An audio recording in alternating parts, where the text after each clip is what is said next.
Kamu dipecat. Bab 114. Wanita seperti kamu benar-benar tak tahu untung. Rehan menatapnya. Tatapan matanya menjurus ke wajah Yuki, sedikit agresif, membuatnya menjadi takut. Rehan sudah sangat marah, benar-benar membuat orang takut. Diam tenang, tidak berbicara apapun. Lip sedang mengarah naik ke atas. 4 dinding lip terbuat dari baja stainless yang sangat luas, halus, dan benar-benar bisa terlihat dengan jelas bayangan Rehan. Ia mengenakan kemeja silver tanpa dasi. Kemejanya ada 2 kancing yang tak ia kancingkan, dan kerahnya terbuka begitu saja. Sosok yang tinggi dan tegap, gaya pangeran yang arogan, ditambah indera ketampanannya, memancarkan pesona pria yang menawan. Sial, tiba-tiba Yuki menyadari kesalahannya. Ia tiba-tiba nyaman dengan bayangan Rehan. Yuki diam-diam menatapnya. Mata Rehan mengarah ke tombol lip, tidak melihat tatapan Yuki.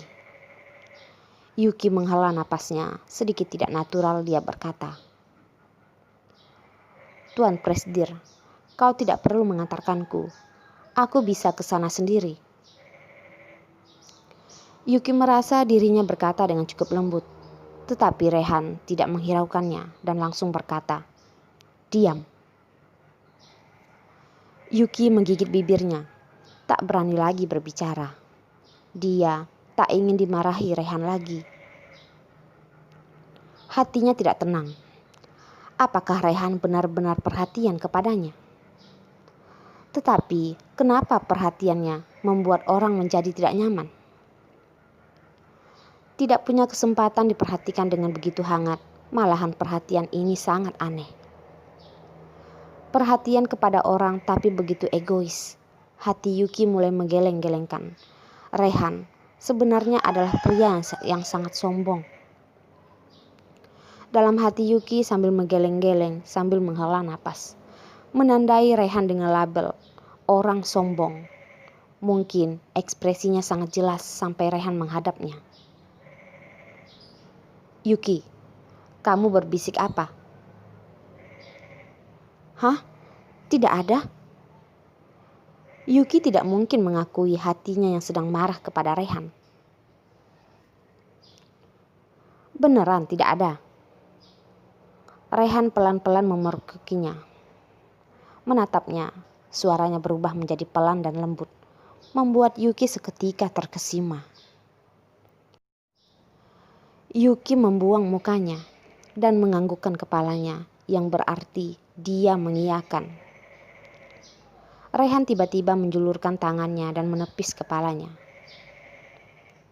Wanita bodoh, sudah tiba di lantai 19. Yuki menaikkan kepalanya melihat. Kalau Lip benar sudah tiba sampai ruang pengobatan, lantai 19. 2 orang itu berjalan ke ruang pengobatan. Rehan menarik tangan Yuki dan berkata, "Hari ini kamu berurusan dengan sekretaris Pera." Yuki segera menggelengkan kepalanya. Dia tak ingin Rehan memarahi orang lain. "Tidak kok, kamu terlalu berpikiran aneh-aneh. Sekretaris Pera pasti tidak hati-hati." Tidak peduli dia hati-hati atau tidak, dia sudah melukai wanita milikku. Dia harus membayar ganti rugi. Rehan menjawabnya, matanya sangat terlihat tajam. Yuki mencibir kata-kata Rehan. "Tuan Presdir, kamu gak salah. Pera bukannya wanita milikmu. Dengar-dengar kalian pernah menjalin asmara." Pria ini benar-benar tak ada ekspresi. Tidak mengakui wanita itu pernah ditidurinya. Wajahnya seakan tidak ingin mengakuinya. "Yuki, kamu cemburu ya?" Rehan menundukkan kepalanya, melihat ke arah Yuki. Terasa udara panas melewati telinganya. Parfum beraroma segar di bajunya mengambang di sekitar hidup Yuki. Yuki buru-buru mundur satu langkah, mengambil jarak antaranya dengan Rehan. Siapa yang cemburu? Aku hanya mengingatkanmu, jangan tidak memiliki perasaan. Yuki mewakili Pera. Siapa tak tahu kalau Rehan tak memiliki hati terhadap wanita. Serius? Kata Rehan yang tak menghiraukan Yuki dan membawanya ke sudut dan merendahkan suaranya. Hei, Rehan, kamu jangan kebiasaan ya. Ini di kantor. Kamu tidak takut nanti bawahanmu melihat kamu menggoda karyawan wanita? Yuki di sudut sana tak ada pilihan untuk kabur. Dia menggunakan kedua tangannya mendorong dada Rehan yang bidang. Ototnya sangat kencang. Tangannya yang bagus. Wajah Yuki tiba-tiba merah. Sebenarnya dia ngapain sih? Pria ini suka menggodanya, tetapi dia sedang merasakan dadanya. Rehan melihat wajah merah Yuki. Hatinya menjadi baik. Menundukkan kepalanya dan menggenggam tangan Yuki sambil berkata, Yuki, wajahmu memerah. Apa yang kamu pikirkan?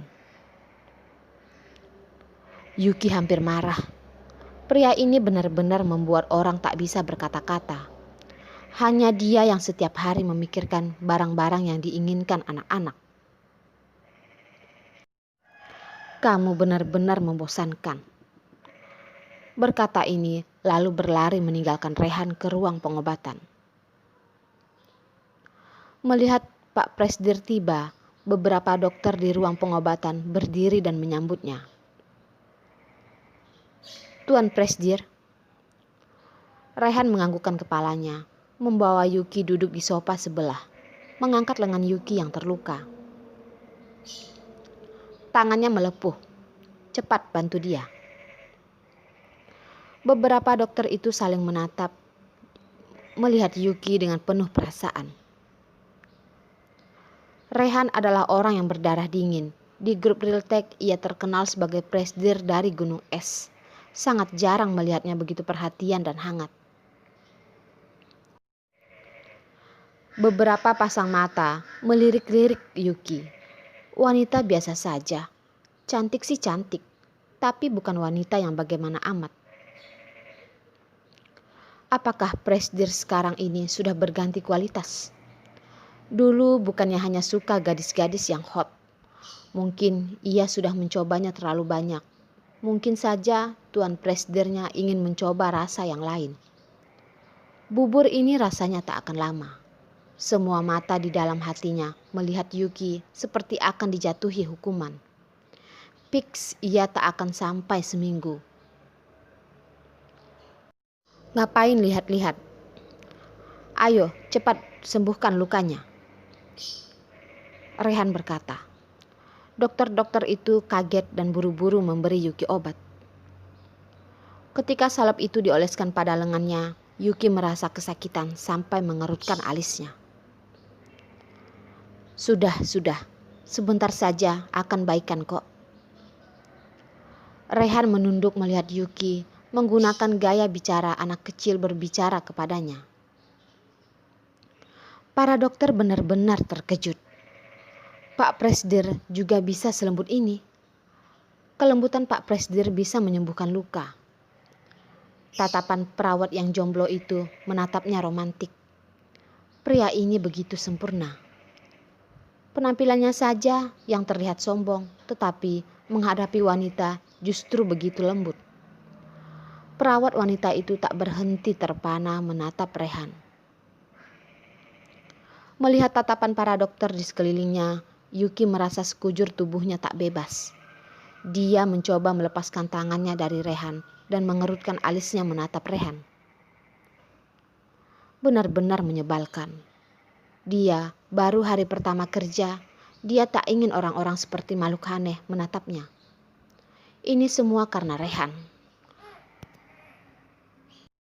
Bukannya di awal dia sudah bilang, kalau ke sini untuk bekerja, Rehan harus melihatnya seperti karyawan biasa, tetapi Rehan tidak menepatinya. Yuki melihat Rehan, tak berhenti menjauhkan dirinya dari Rehan.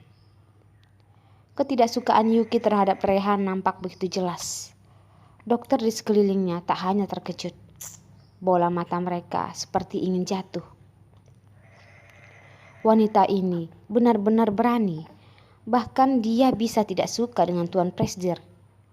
Hati para penonton memuji Yuki. Yuki seketika menjadi idola nomor 1 mereka. Saat Rehan membawa Yuki ke ruang pengobatan, Yuki sudah menjadi pusat perhatian satu perusahaan. Satu perusahaan seperti membuka kompor. Semua orang sedang mendiskusikan hubungan Rehan dan Yuki. Ketika Yuki dan Rehan meninggalkan ruangan itu, para dokter di sana langsung mengupdate kejadian yang barusan terjadi antara Yuki dan Rehan. Termasuk Presdir yang ingin menarik tangan wanita itu. Tetapi wanita itu menolak dan menatapnya tajam.